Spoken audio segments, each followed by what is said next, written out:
All right. Hi, Carola. Hi, Joe. I have a problem. Oh my God, you have an opportunity. I have an opportunity. I need help, and I'm trying to find people to hire to work with me. But I found, much like finding a good business partner, much like finding a good friend, much like finding the relationship and the love of your life, finding the right person is hard.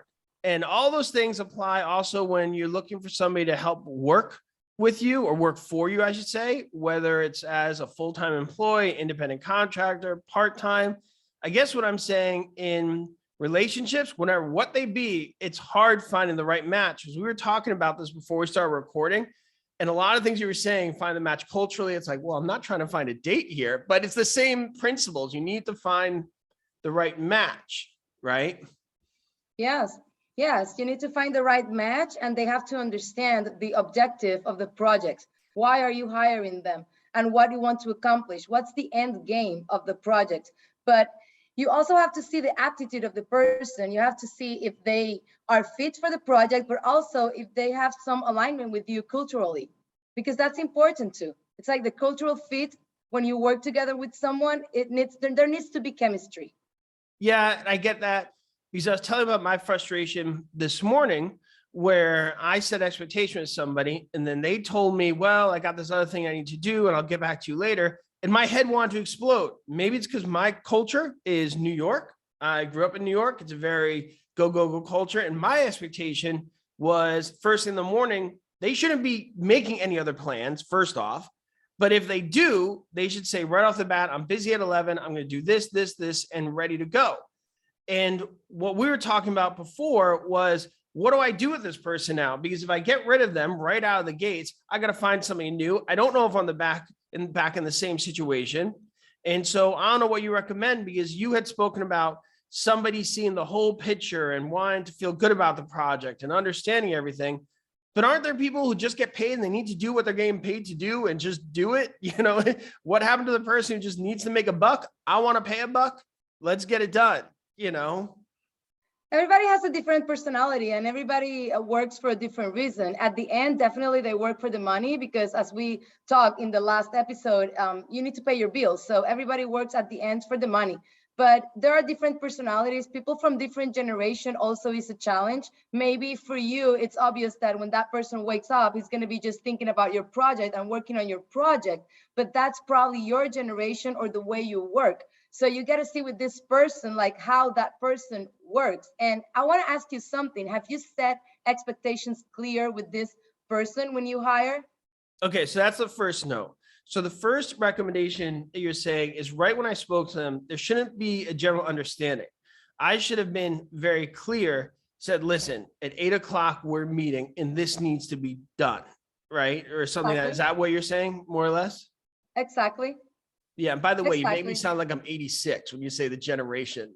Like I'm not that Well, old. I mean, we're from the same generation. We are this type of person that are super overachiever and we want to get things done first thing in the morning, but not everybody works like that. It doesn't mean that their work culture or their work habits are good or bad. I mean, if they accomplish the objectives and they get to the goals and to the targets, they're doing it right. It's just for you, works completely different. People these days, they wake up and they might do something different. Maybe they go like me, I go surfing, and then after I go surfing, I sit down and I work.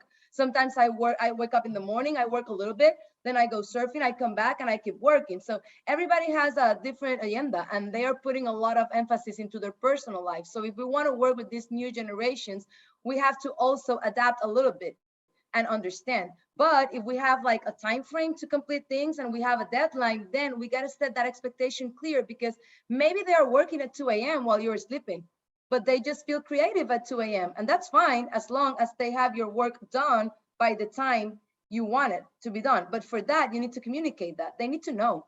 And so I hear what you're saying, and setting clear expectations kind of navigates that process a little, because I hear what you're saying. If I hire you and I hear you went surfing first thing in the morning, I'll be like, what? Shouldn't you be working on my thing? Because that's the way I do it. You know, get the work out of the way first, and then everything else comes after. And you're thinking, I will get it done. I just do the surfing, and then I'm ready to rock. But if we have a conversation, set clear expectations, and you explain this is what I do, this is what I do, and we come to an agreement, we may say, sorry, you're not surfing, or say, yeah, great, okay, fine, you're surfing, you got to be back by 9 a.m., whatever it may be. The expectations navigate our different ways of going about doing things, right? Exactly. And then you're not going to get frustrated. It's like if you're meeting me, I'm going to tell you, hey, I'm going to be surfing till 8. We can meet at 9. And then you know that I'm going to be available at 9. Obviously, if I don't show up at 9 to our meeting, that's completely different. And then you know that resource is not going to work for you because you need someone that is committed. But it doesn't matter at what time of the day they do the job, as long as they meet the deadline. If they meet the deadline and they meet the job expectations, it's completely fine.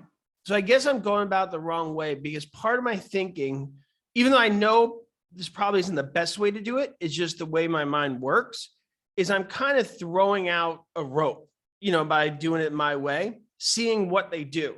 I throw out an opportunity in my head. I'm like, well, I want to see how ambitious this person is, because I don't want to chase them to do things. I don't want to tell them to come. I want to see if they have some initiative. I guess that's what I'm looking for. I'm trying to throw out enough space, I guess, not setting expectations, because I want to see if there's initiative on their part, where I give an opportunity, I give a good salary, a good payment, a job, balls in your court. Let's see what they do with it. But I guess by listening to you, it's not the best approach, because I'm setting myself up for misunderstandings.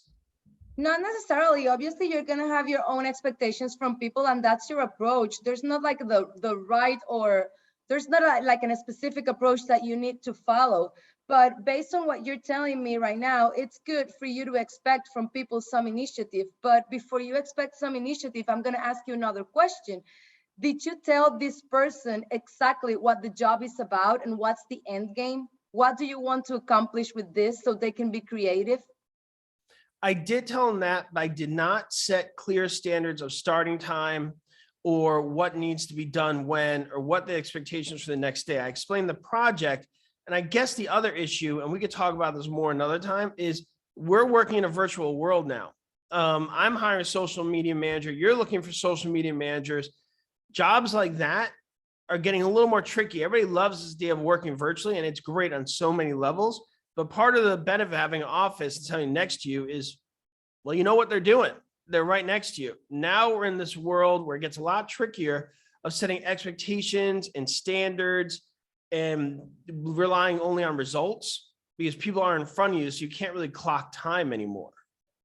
Yeah, the way we work completely changed because of the COVID and the lockdown. Everybody's working now from home. It's completely different. So we need to adapt. We need to start being a little bit more flexible with that and change our approach. And I guess that's a tricky part, because there's a lot of information out there about working from home, but there's not a lot of information about having people work for you from their home. That's becoming a little trickier. And we're talking about people who are starting their own business, whether they're independent contractors like real estate agents or personal trainers, or people you talk to who are running businesses with a lot of employees. I feel like that's become a dilemma in this modern era. It's like, how do you keep the people you're paying accountable without it becoming a whole nother job for you, without it becoming this whole nother thing. So I guess that's the tricky part. Here. Communication is key, and having a little project plan. It doesn't have to be this complex project plan that engineers do, but at least have an agenda and have like a little project plan with times, with dates. And then you have to monitor that person. You got to set up specific meetings, for example, to see their progress. And depending on the type of communication, now people communicate with chat. Some people do the Zoom. Some people just talk in FaceTime or over the phone, but you got to put like some deadlines and some dates in which you're going to meet with this person and see how they are doing. And then it's like, I always say that if you don't have a test, you're not going to go to your house and study. So if you have a test, if you have to report to someone your progress on a project, you're going to do it, because you don't want to show up to the meeting saying, oh no, I haven't done anything for the past 3 days of your project. I was working on another project. You're not going to do that. And if they do that, you know right away it's not the right person. Right. So I guess as somebody who hires people in this modern era, we got to step back and organize things a little differently. Like you were saying, set goals, set certain things they have to meet. I guess one way to do that as well is to make a simple Excel sheet and say, here's the numbers. If we're talking social media on the Instagram profile, we need this number by this time, this number by that time. whatever it may be, everybody knows their own business.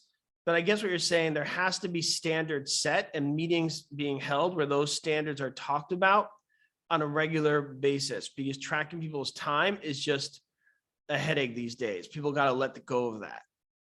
Definitely. And after that meeting, you need to put some action items with specific dates and then set up the next meeting. If the next meeting is going to be in 2-3 days, you have to set up that meeting in that call, because after that, that person is going to go to their house and it's going to start working. If you just give them like a bunch of tasks to do, and then you say, hey, just do this as soon as possible for you could be today, it could be tonight, but for me, as soon as possible could be next month. So that's not a clear expectation. So it's different if you say, hey, I think this job or this task that I'm assigning to you will take you 2 days. So let's meet in 2 days and I want to see the result. So it's completely different. And then you set a time and a date. Yeah. Well, I love this conversation. This is something I was actually going through today and I found it extremely helpful. I hope other people do. But I want to follow up on it more, but we're definitely going to continue this. And thank you very much, because I'm going to apply everything we spoke about today. I'm going to call the person back, not throw them out just yet, give it another chance. I'm going to talk to them today. I'm going to do what you said. I'm going to set more clear expectations. I'm going to create meeting times. And during those meetings, there's going to be certain expectations that need to be met, right? Excellent. Yeah, you got it. And then when we talk again, before we get into the conversation, I'll give you a follow-up on how I did. Yes, that's great. I'm looking forward to that. Thank you. All right. Good luck. Bye.